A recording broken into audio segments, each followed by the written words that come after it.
Nós vamos começar hoje nossas atividades e colocando aqui, ó.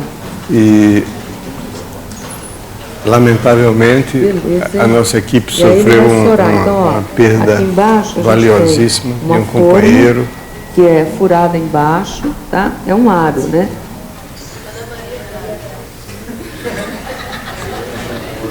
Que foi o professor Morgado, que faleceu no dia 13 de outubro e está sendo substituído hoje pelo professor Zé Paulo Carneiro.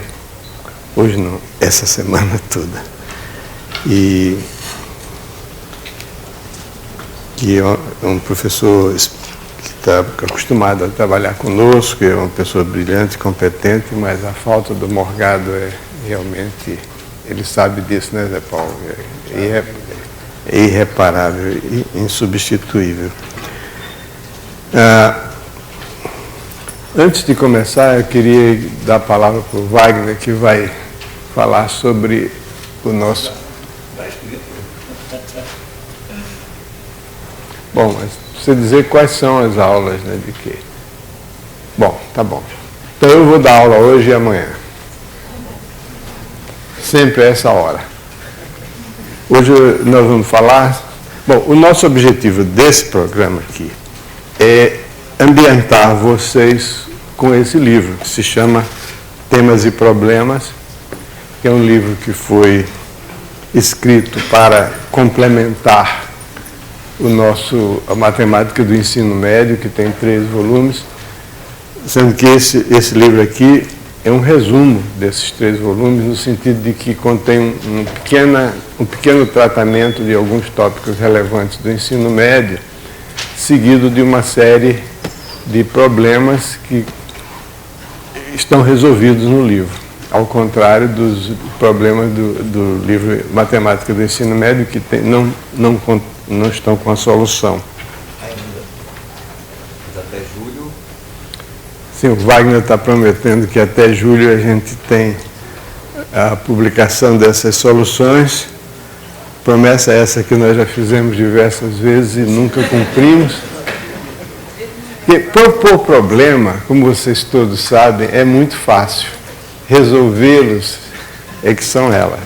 Então, principalmente quando você é que propõe o problema, então o ônus da solução, da resolução, é um ônus muito caro, porque você tem que ser conciso, porque se você escrever uma solução muito longa, os leitores vão dizer, esse miserável propõe um problema cuja solução é tão longa que nem ele consegue resolver rapidamente, como é que ele quer que nós resolvamos. E se você põe uma solução muito abreviada, então as pessoas vão dizer, isso não é solução, é só uma sugestão de como é que deve ser resolvido. Então, em suma, esse livro aqui tem as soluções dos problemas. A primeira parte dele, o primeiro capítulo dele se refere à proporcionalidade, que é uma das noções mais antigas. Acabei de chegar do Peru, ainda estou dizendo antiga. Um dos temas mais antigos da matemática. Na verdade, a proporcionalidade é uma coisa tão entranhada na noção de aplicação da matemática na vida corrente, que um grande número de pessoas, algumas delas até pessoas supostamente educadas e cultas, se refere a quando uma grandeza é uma função de outra e que é uma função crescente dessa outra. Quer dizer, você tem uma grandeza y que depende de x. E quando o x aumenta, o y aumenta também. Então as pessoas, numa situação como essa, costumam dizer y é proporcional a x. O que não é verdade. Sempre, nem sempre é verdade, como nós vamos ver. Muito bem, então o que é que são grandezas proporcionais? Grandezas proporcionais ocorrem quando a gente tem uma correspondência que a cada valor da grandeza x associa um valor da grandeza y, um valor y de outra grandeza. E isso se faz de tal modo que quando x cresce, o y cresce também.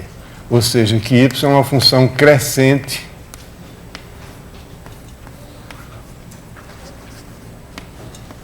de x. Se a um valor de x corresponde a um y, e um valor x' corresponde a y', se x é menor do que x', então y é menor do que y'.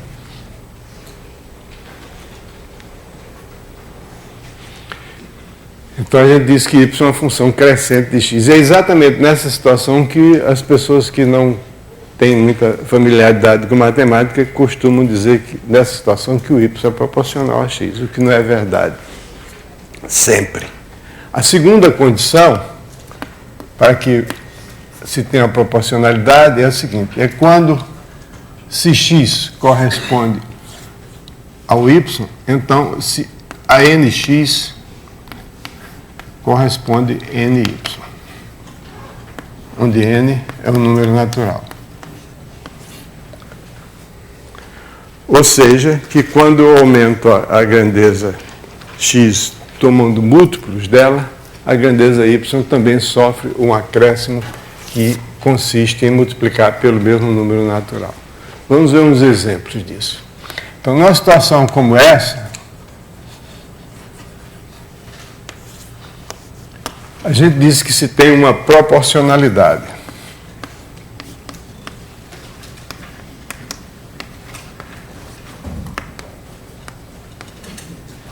Primeiro exemplo que eu vou mencionar é o seguinte: seja x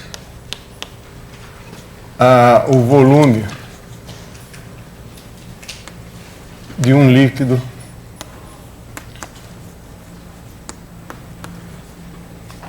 homogêneo e y igual ao peso desse líquido. Então, a correspondência que a cada volume daquele líquido associa o peso desse líquido é uma proporcionalidade. As duas condições que nós estipulamos para ter uma proporcionalidade são obviamente satisfeitas. Se eu aumento o volume, o peso aumenta. E se eu tomo 2 vezes, ou 3 vezes, ou 4 vezes o mesmo volume, é claro que o peso fica multiplicado por 2, por 3, por 4, etc. Então, esse exemplo é um exemplo bastante claro, óbvio. O outro exemplo de natureza geométrica é o seguinte: suponhamos que nós tenhamos 2 retas paralelas e uma terceira reta que é transversal a ambas, não é paralela a elas. Então, para cada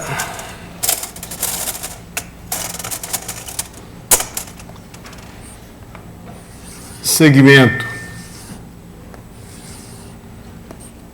de comprimento x numa dessas retas, eu associo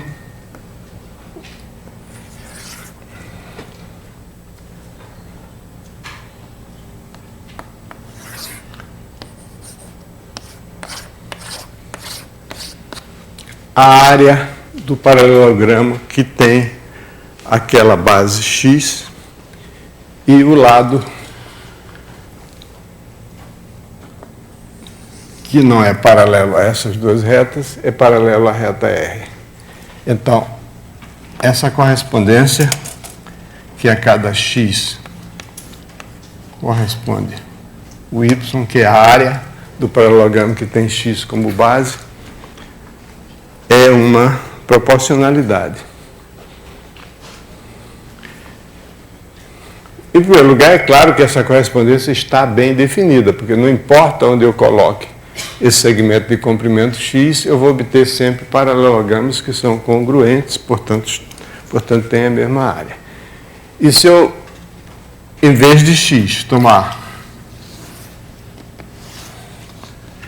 2x, 3x, etc., eu vou ter y, repetido, então é válida a segunda condição. Então, novamente, aí nós temos uma proporcionalidade. Um terceiro exemplo, de natureza bem diferente, é o seguinte.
Eu chamo de C de Y, é o capital resultante de uma aplicação de X, de uma quantia X na caderneta de poupança, após um tempo T. Esse T é fixo.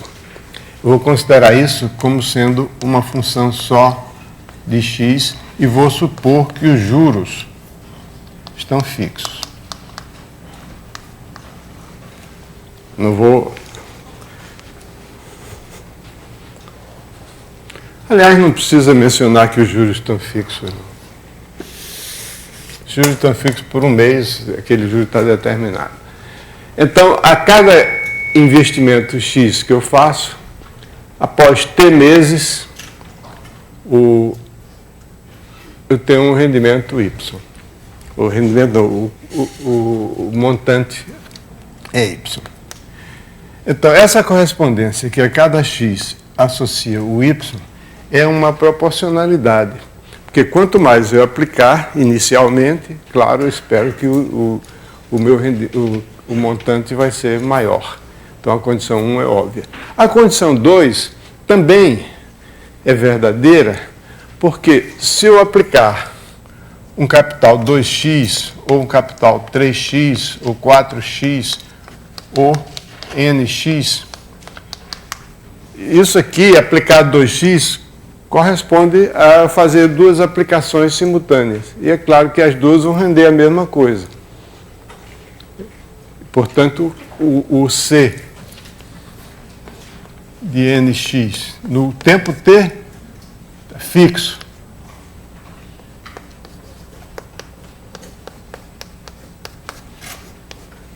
Ok? Porque aplicar nx corresponde a fazer n aplicações iguais de x. Então, dá a mesma coisa. Então, essa correspondência aqui é uma proporcionalidade. Vamos ver mais um exemplo de proporcionalidade.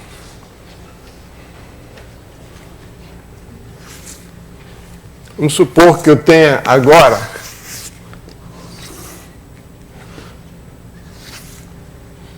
duas retas, ou melhor, duas semirretas, OA e OB, com a mesma origem. E outra vez, parecido com aquela situação, eu tenho uma terceira reta R, que é transversal a ambas. Então, isso me permite definir uma correspondência que a cada comprimento X tomado na semirreta OA, eu associo um segmento de comprimento Y na semirreta OB, obtido tirando a partir de cada uma das extremidades de X uma paralela a essa reta dada. Então, agora, eu vou olhar para esse comprimento Y. Essa correspondência, que vai de X em Y, é uma proporcionalidade. Ou seja, a cada comprimento X, eu associo Y. Aqui, é preciso tomar um pequeno cuidado de verificar que essa correspondência está bem definida. No seguinte sentido, eu posso tomar esse segmento Y em diversas posições diferentes ao longo daquela semirreta OA. E a gente tem que verificar que, ao transferir o X para outra posição sobre a semirreta OA,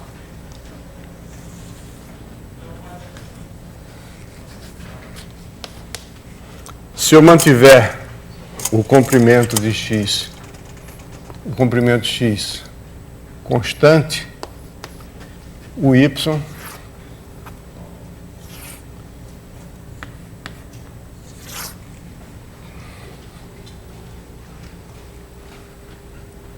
também não varia.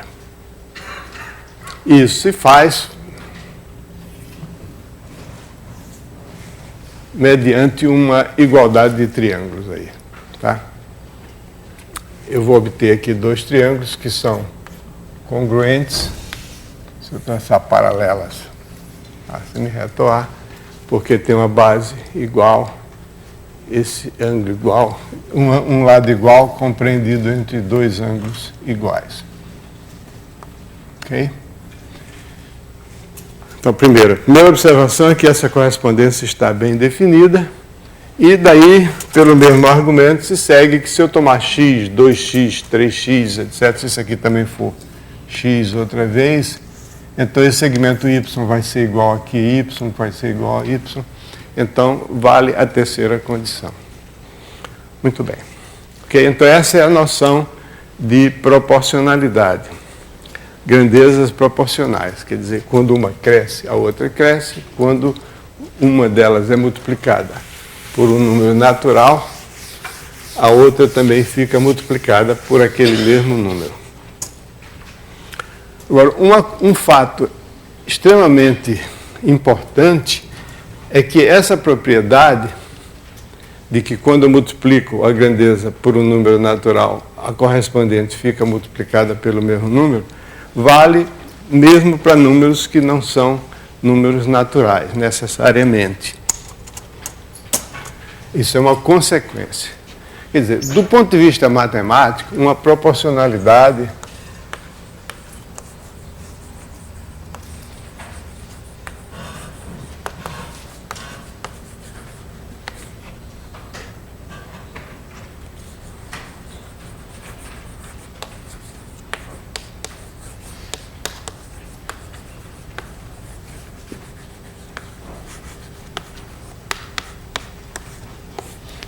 o primeiro ano do ensino médio é montado em cima de uma ideia, eu não sei se essa ideia foi realmente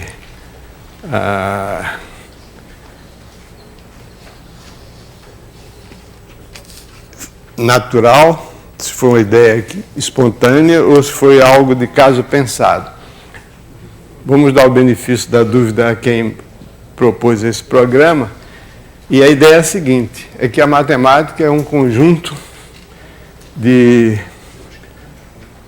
teorias gerais e abstratas que se aplicam em situações concretas. E a vantagem de ter esses modelos matemáticos para situações concretas é que o mesmo modelo se aplica em diversas situações diferentes. Então, do ponto de vista toda a matemática do primeiro ano do ensino médio é pensada, ou pelo menos deve ser pensada assim. Diferentes tipos de funções que têm diferentes tipos de aplicações. Então, do ponto de vista matemático, a gente olhou agora do ponto de vista das aplicações, são para aplicações bem elementares. Do ponto de vista estritamente matemático, uma proporcionalidade é uma função. Eu vou olhar só para a grandeza. Existem grandezas que assumem valores negativos e têm medidas negativas, como, por exemplo, temperatura e outras. Mas nós vamos olhar só para o caso de grandezas que são medidas por números positivos. Então, R+ é o conjunto dos números reais positivos. Então, a proporcionalidade é uma função que tem a seguinte propriedade. Primeiro, ela é crescente, quer dizer, se x é menor do que x', então f de x é menor do que f de x'. E segundo, então é que f de nx é igual a n vezes f de x para todo x e todo n natural. Então esse é o ponto de vista matemático da noção de proporcionalidade. Em vez de lidar com grandezas, eu estou lidando agora com números reais. Então existe o chamado teorema fundamental da proporcionalidade. O teorema fundamental da proporcionalidade diz o seguinte: se f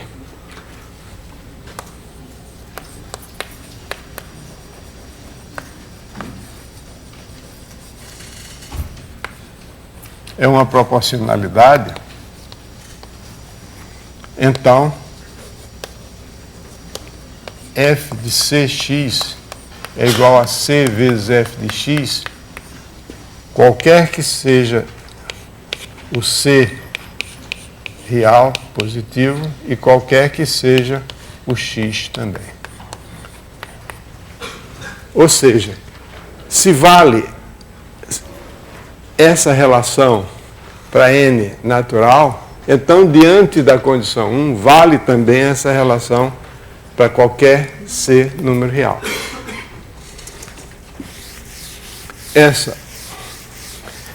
Esse teorema é realmente da maior importância, porque na prática, quando a gente quer verificar que existe proporcionalidade, a gente não tem como verificar isso, verificar essa igualdade aqui, quando c, por exemplo, é um número irracional. Quando c é um número inteiro, a gente diz, bom, aqui ao nx corresponde ao ny, porque se eu quero fazer um investimento de 3x na caderneta de poupança, isso é a mesma coisa que eu fazer 3 investimentos separados de x cada um. Então isso é óbvio. Mas se fosse... É claro que ninguém vai fazer um investimento de raiz de R$2, ou π ou R$, né? Mas em situações, né, como essa, o volume de um líquido, né, pode ser qualquer número. Pode ser um número. É claro que na prática não existem volumes irracionais, mas na teoria existe. E frequentemente a gente se depara com situações em que a teoria é fundamental. Então, verificar isso aqui para ser irracional é praticamente impossível na prática. Mas eu não preciso verificar isso. Então o teorema diz que eu não preciso verificar isso. Bom, onde é que está a demonstração desse teorema? Está no apêndice do livro, eu não vou fazer aqui. Está no apêndice do capítulo e está também nos nossos livros de matemática do ensino médio. Então, quando a gente tem uma proporcionalidade, então f de x, olhada como uma função, f de x é a mesma coisa que f de x vezes 1. Claro, x é igual a x vezes 1. Mas agora eu vou fazer o x desempenhar o papel do c aqui e o 1 desempenhar o papel do x. Então isso aqui é igual a x vezes f de 1. Pelo teorema fundamental da proporcionalidade, isso vale para qualquer x. Então, eu chamo o f de 1, vou pôr o nome dele, eu chamo de A. Então, isso fica x vezes A e, normalmente, a gente escreve AX em vez de XA. Então, toda proporcionalidade é realmente uma função do tipo f de x igual a A vezes x, onde A é chamado o fator de proporcionalidade ou coeficiente de proporcionalidade.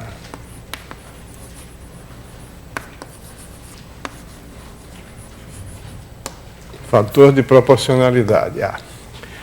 Vocês vão encontrar em muitos livros a definição de proporcionalidade. Duas grandezas são proporcionais quando existe uma constante chamada constante de proporcionalidade, em geral chamada de K, o fator de proporcionalidade, tal que y é igual a Kx.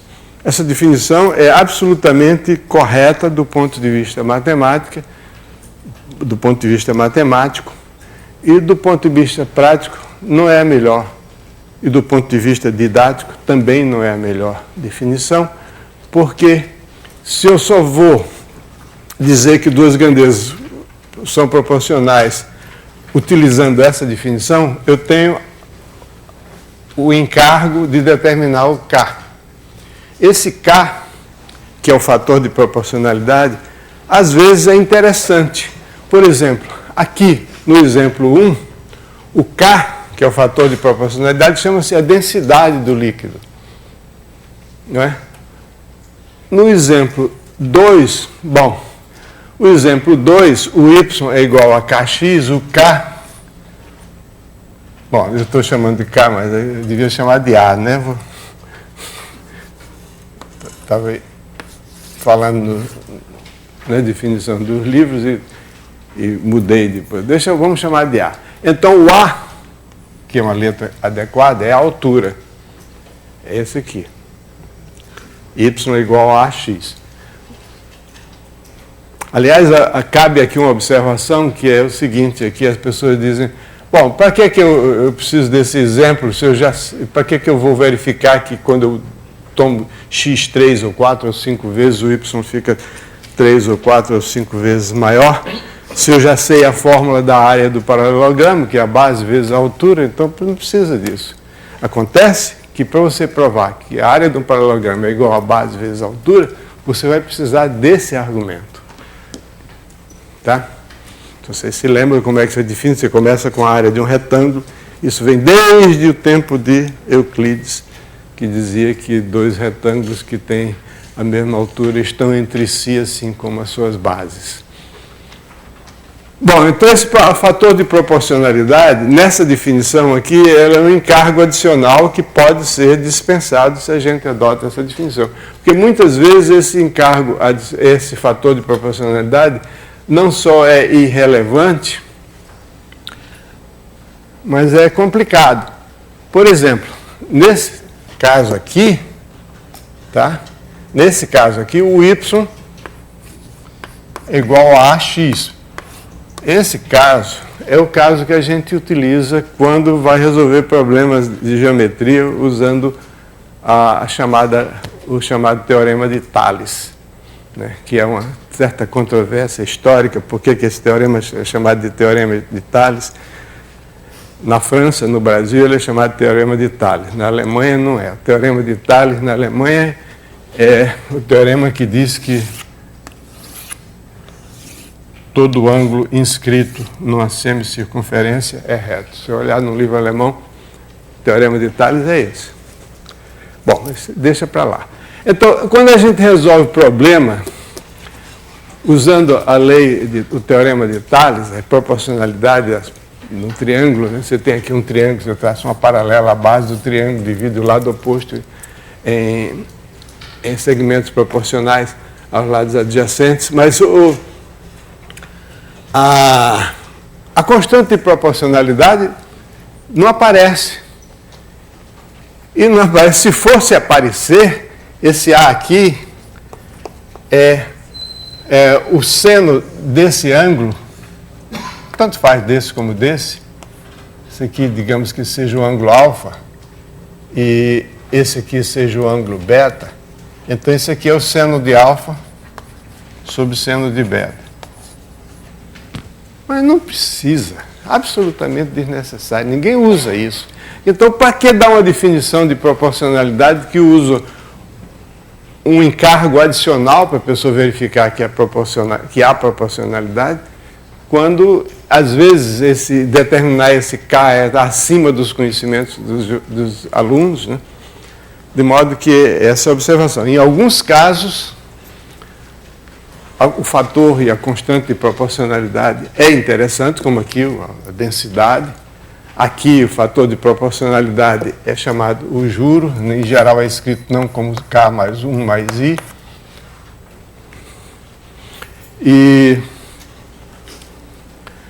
Essa é a definição de proporcionalidade. E, no caso, a gente tem o teorema fundamental da proporcionalidade e assegura que toda proporcionalidade é dada por uma função chamada função linear. Ok?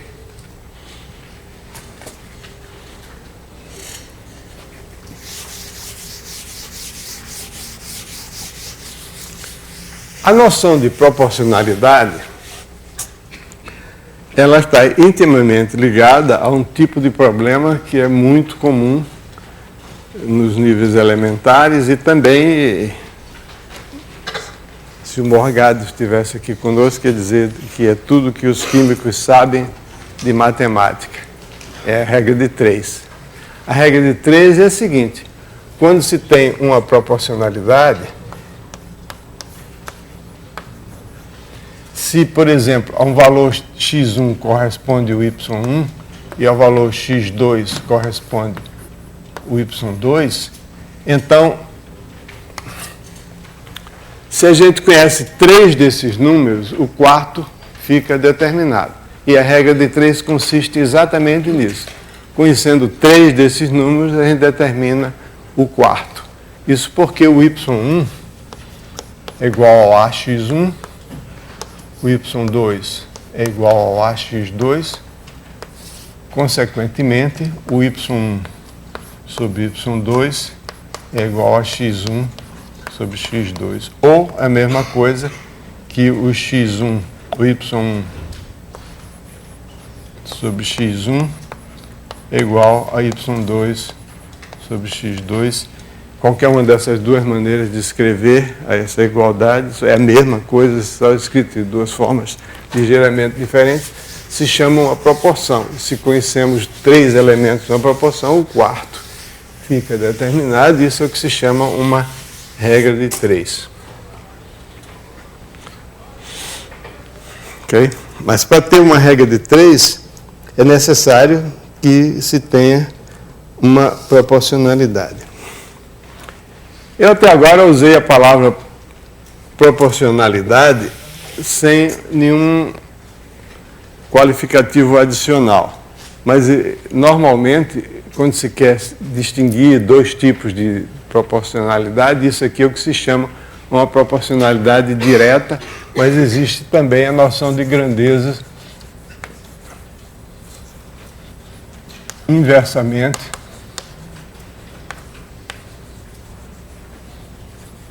proporcionais.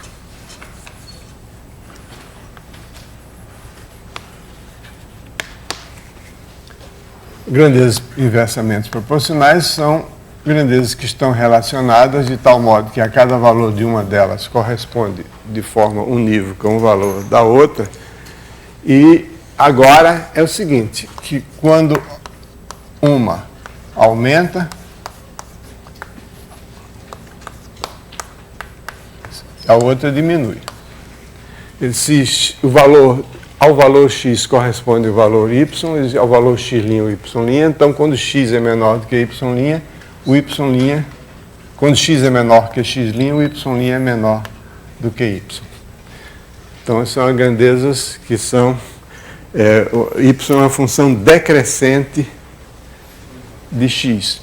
E a segunda condição é que se ax corresponde a y, ao nx corresponde 1 sobre ny. Quer dizer, quando uma das grandezas é multiplicada por um número natural n, a segunda fica dividida por n. Então, isso aqui são grandezas inversamente proporcionais. Nesse caso, é equivalente dizer, quando y e x são grandezas inversamente proporcionais, é que o y é diretamente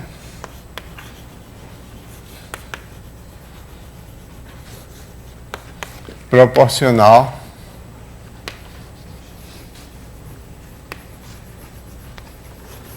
ao inverso de x. Nesse caso, o y é igual a A vezes o inverso de x, portanto é igual a A sobre x. Por exemplo,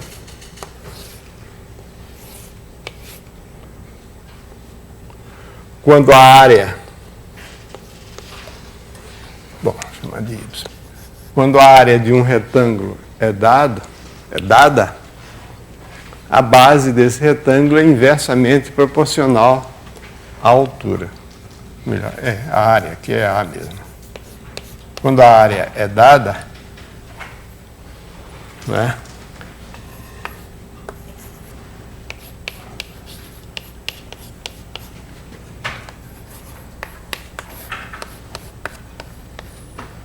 Então, a altura é inversamente proporcional à base e a base é inversamente proporcional à altura. Quer dizer, se eu quiser construir um retângulo de área A, cuja base seja o dobro dessa base aqui, a altura tem que ser a metade.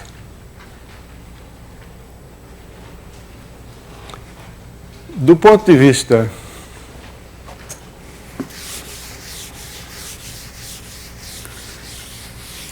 geométrico, e é muito importante na prática, tão importante que esse fato é usado frequentemente em situações, principalmente situações financeiras, mas também físicas. A noção de gráfico das funções é uma noção fundamental, porque você olhando para o gráfico da função, você tem uma ideia do comportamento da função, né? Então, desse ponto de vista, se uma grandeza y é proporcional a x, ou seja, analiticamente o y é expresso por uma função linear de x, então o gráfico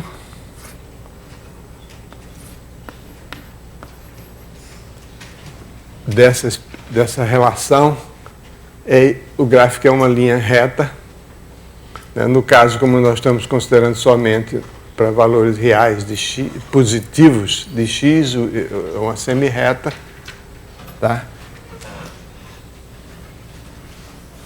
Enquanto que aqui nessa situação o gráfico muda radicalmente. Y igual a sobre x, o gráfico é uma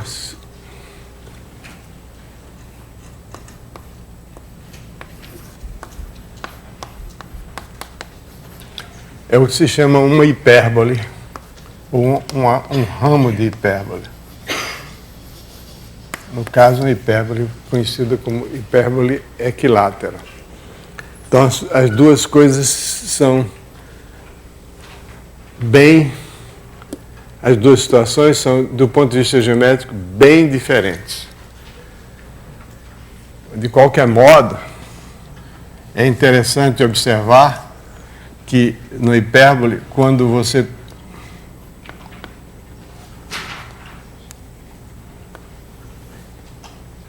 duplica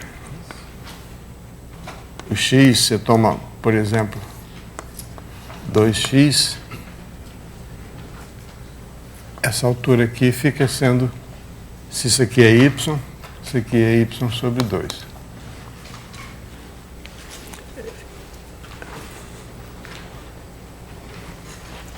Bom,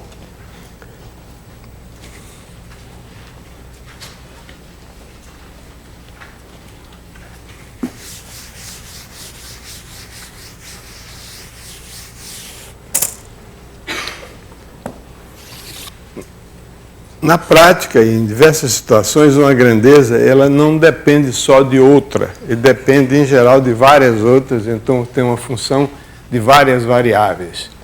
Então, tem a noção de grandeza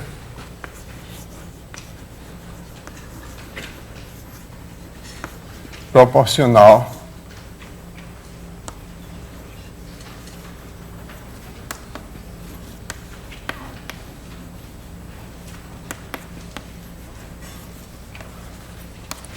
Então, a gente tem, por exemplo,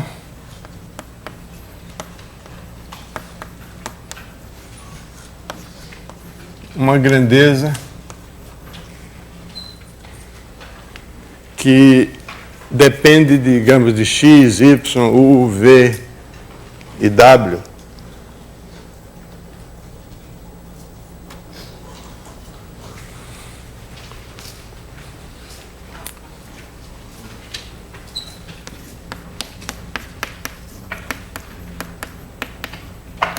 Vamos supor que f depende diretamente proporcional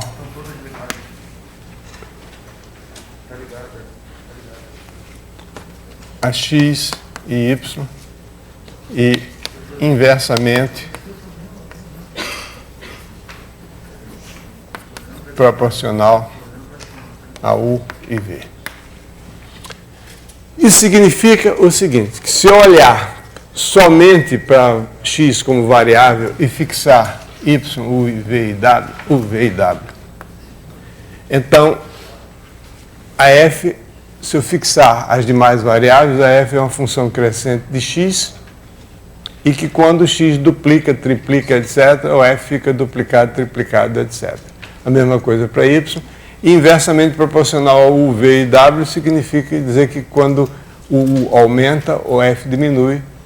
Quando o u diminui, o f aumenta. E quando eu multiplico o u por um número qualquer, o f fica multiplicado por aquele número.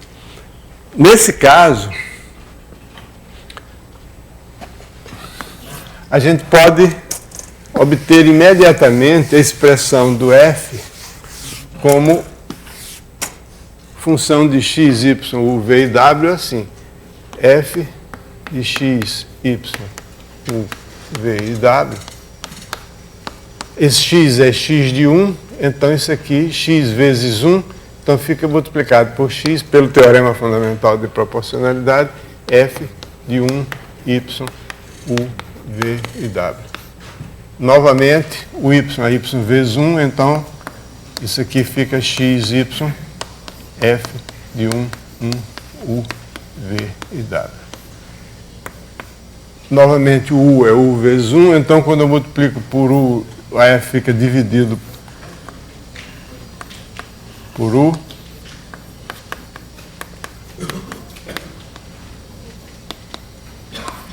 Finalmente, vou dar um salto aqui, u, v, w, f de 1, 1. Isso aqui a gente chama de A, que é a constante de proporcionalidade. Então, f de x, y, u, v e w é igual a uma constante A, x, y, u, v e w. O exemplo mais conhecido dessa situação é a lei da gravitação universal, que diz que dois corpos se atraem, a força de atração entre dois corpos é diretamente proporcional à massa desse corpo e desses corpos e inversamente proporcional ao quadrado da distância entre eles.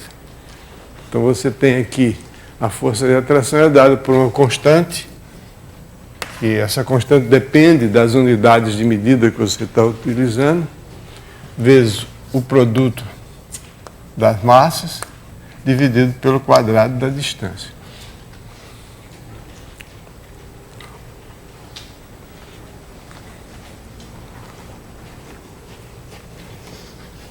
Bom,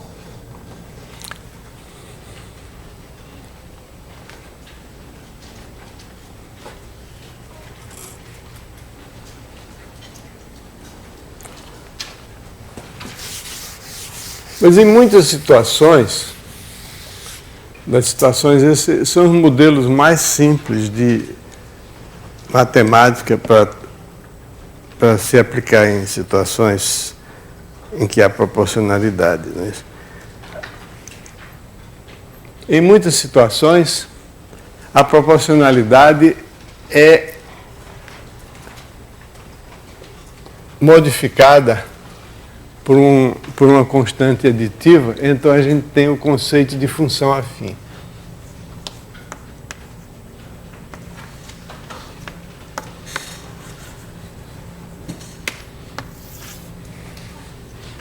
Uma função afim é uma função real de variável real do tipo f de x igual a x mais b, onde a e b são constantes e x é a variável. o gráfico de uma função afim é uma linha reta, e há várias maneiras de ver isso. Essa linha reta corta o eixo dos y num ponto de ordenada B,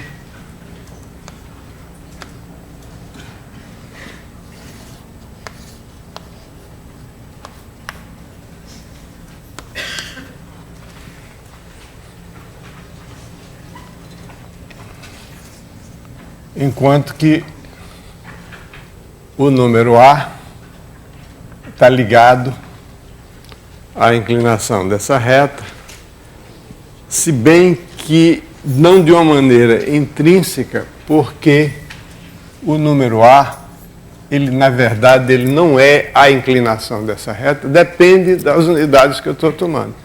Muito frequentemente, X representa um tipo de grandeza e Y representa outro tipo de grandeza. Por exemplo, isso aí pode ser a função que modela um movimento uniforme sobre uma reta. Então, o X aí é o tempo e o f de X é o espaço percorrido no tempo X. Então, você tem duas grandezas de natureza bastante diferentes. Aqui é tempo, aqui é espaço. Então, você não pode dizer que você usou a mesma unidade para representar ambas as grandezas. Então, dependendo do tipo de unidade, e em situações diversas, há a conveniência de modificar drasticamente as unidades.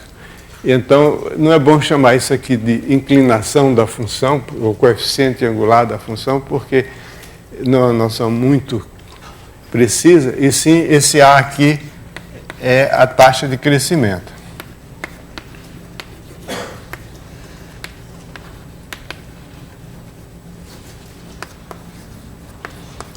Porque esse A é o seguinte, se nós tomarmos dois pontos, x1, x2 aqui, e olharmos aqui, você tem o y1 e aqui o y2, então esse A é y2 menos y1 dividido por x2 menos x1. Bom, se eu tomasse y menos y2 dividido por x1 menos x2, daria a mesma coisa. Então, essa aqui é a relação entre o crescimento do x e o crescimento do y. E esse A, o fato de que esse A é constante, é que caracteriza a função afim. Isso aqui é a chamada taxa,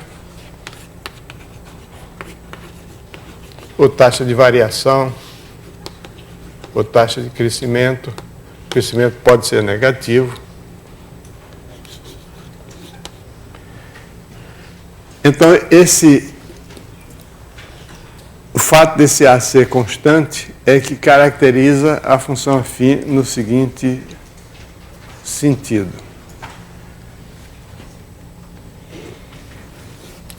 Na verdade, existe o teorema de caracterização.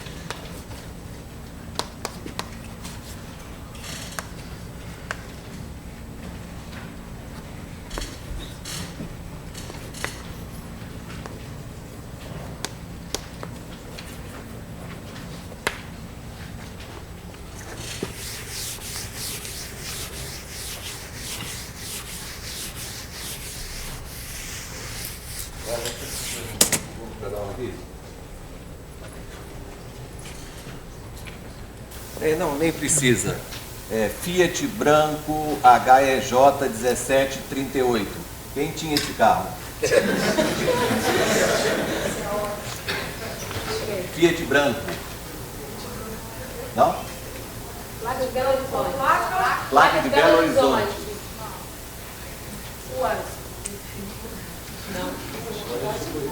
Então desapareceu não só o carro, mas o dono também.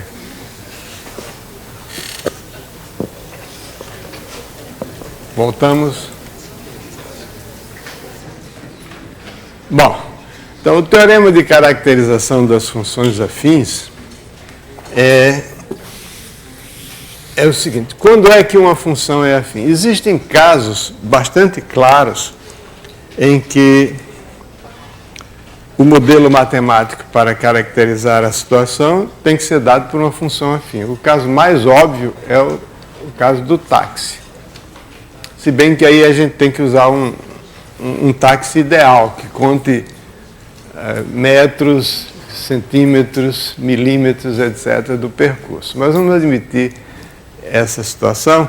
Então, você tem um táxi que cobra R$ por cada quilômetro rodado, mais uma bandeirada.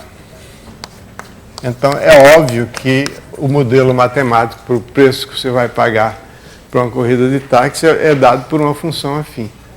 E a letra B é bem adaptada para a bandeirada, né?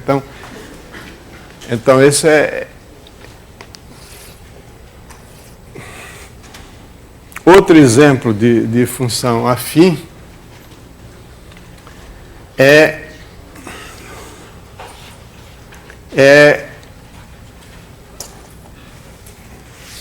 a relação entre temperatura medida, por exemplo, em graus centígrados e temperatura medida em graus Fahrenheit.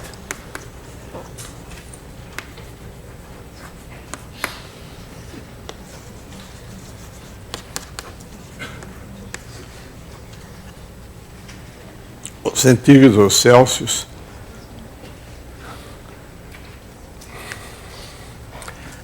Aqui, na escala de centígrada, a temperatura do gelo, da fusão do gelo, quer dizer, no momento que o gelo começa a derreter, a temperatura dele é 0 graus, enquanto que 100 é a temperatura da água em ebulição. Por algum motivo, em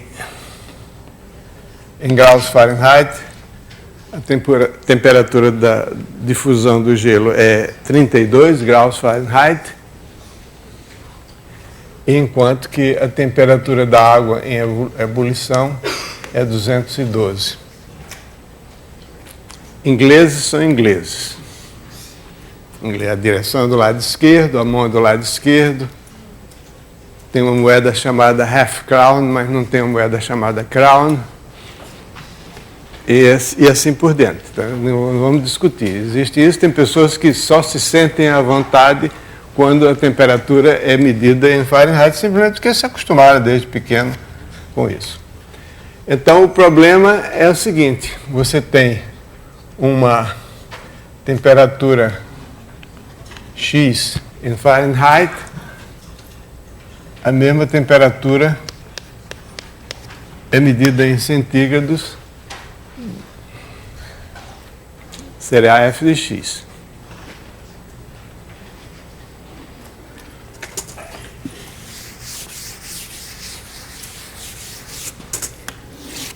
Então, vamos admitir que eu já sei a priori que f de x é uma função do tipo ax mais b. A gente vai já discutir isso exatamente em termos do teorema de caracterização das funções afins. Se eu sei que f de x é do tipo ax mais b, então f de 0 vai ser b. Então, toda vez que a gente tem uma função afim, quando eu faço x igual a 0, f de x é igual a b. Então, o b vai ser, o f de 0 é, desculpe, eu estou chamando ao contrário, né?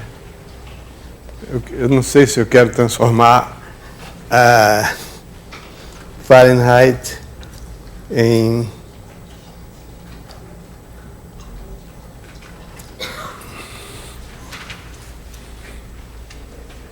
eu acho que eu quero transformar centígrados em... Bom, deixa lá. É mais natural transformar centígrados em Fahrenheit. Então, isso aqui é x, isso aqui é f de x. É muito mais natural, mais fácil, mais direto, dizer que f de 0 é 32 do que f de 32 é 0. F de 0 é igual a b. Então, B é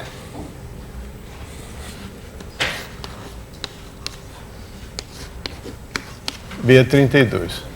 Então, a minha função f de x é igual a x mais 32.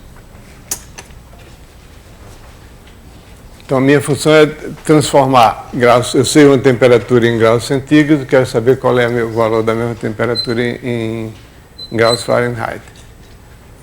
Isso me deixa o A. Para determinar o A, eu sei que o F de 100 é igual a 212. Então, 212 é igual a 100A mais 32. Então, 100A é igual a 180. A é igual a 1,8. Então, F de x é igual a 1,8 x mais 32. Então, essa é a função afim que transforma graus centígrados em graus Fahrenheit. Por exemplo, uma pergunta seguinte: qual a temperatura que é medida pelo mesmo número, tanto em graus centígrados como em graus Fahrenheit?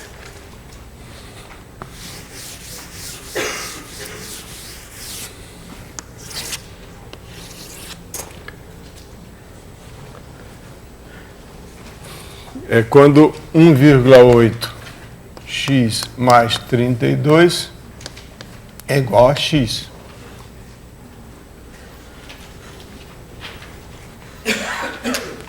Então, isso aqui dá x igual a menos 40. Isso aí eu fiz a conta. Então, menos 40 graus é a mesma temperatura, tanto em Fahrenheit quanto em graus centígrados. Ok? Por incrível que pareça, eu já sofri essa temperatura. Não no couro livre, né? Mas já estive presente no lugar onde a temperatura era a mesma, tanto em graus Fahrenheit como graus centígrados. Não é todo dia, né? Mas alguns dias era.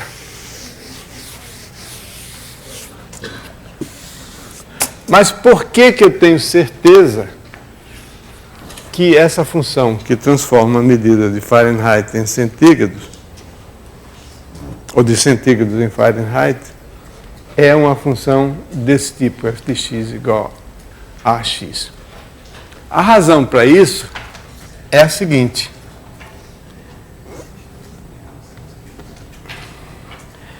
é que quando a temperatura em graus centígrados aumenta, um acréscimo H de temperatura, esse acréscimo aqui é 1,8 vezes H em Fahrenheit. Não importa se estou passando de 0 graus para H graus, ou de 3 graus para 3 mais H graus, é sempre a mesma coisa, sempre o aumento. Ou seja, F de x mais H menos F de x não depende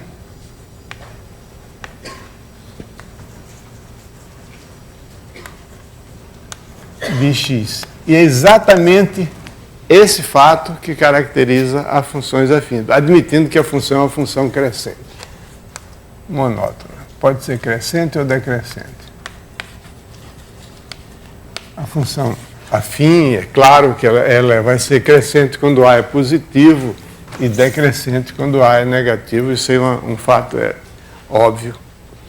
Então, a característica, né, o teorema de caracterização diz o seguinte, que quando a função f cumpre essas duas condições, primeiro, é monótona, segundo, f de x mais h menos f de x não depende de x, depende só de h, então nessa situação, f é do tipo afim.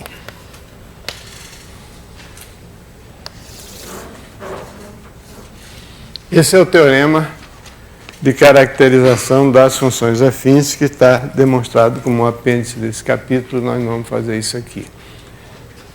Então, nesse caso aqui, esse fato é claro porque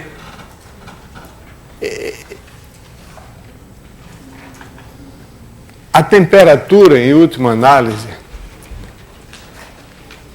é uma medida de comprimento. Quando a gente quer medir a temperatura nesses termômetros usuais, costumeiros, a gente vai medir o comprimento de uma coluna de mercúrio ou de outra substância parecida, né? Então, esse comprimento é o mesmo, tanto faz estar aqui, como ali, como lá embaixo. Ok? Então, por isso é que essa diferença aqui, tanto faz esse aqui como em qualquer posição. Então, o teorema de caracterização nos assegura esse fato aqui. Quer dizer, a fim de que você tenha uma função afim, é necessário o suficiente que essa diferença aqui não dependa de x. Um exemplo muito interessante disso é um exemplo que o Wagner me disse que ocorreu com ele. Eu não tenho certeza, mas ele vai... Qualquer coisa que vocês perguntem a ele. É o exemplo do par de sapatos. Aliás, depois que ele contou essa história e a gente publicou no nosso livro, começou a aparecer nos livros do curso de matemática do ensino médio, mesmo até do ensino fundamental, a fórmula do tamanho do sapato. A história é a seguinte. Em cada país tem o seu método, mas no Brasil a gente tem o tamanho do sapato, 34, 35, 40, 42, 43, etc. E o Wagner, ele queria comprar um par de sapatos para o filho dele, mas ele não sabia o número. Então, lá na sapataria tinha uma escala, que o garoto punha o pé aqui, então, pela escala dizia o número é tal. E o Wagner, com o espírito matemático, disse como é que essa escala é construída. Então, ele pegou uma trena e mediu. Você tinha um pé de tamanho X, o sapato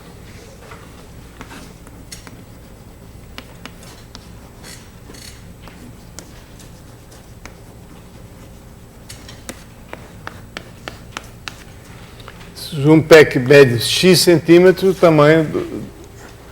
tamanho do sapato é F de X. Então ele percebeu imediatamente, quando ele olhou para a escala, que tinha um lugar para botar o calcanhar, e então aqui tinha a pessoa punha o pé aqui, e a graduação na escala, ele percebeu que era, quando passava de um número para o seguinte, era a mesma distância. Quer dizer, do 31 para o 32 era a mesma distância do 41 para o 42, do 37 para o 38. Então, ele verificou que essa diferença aqui não depende de onde você começa, depende só do H. Então, ele percebeu que essa função era uma função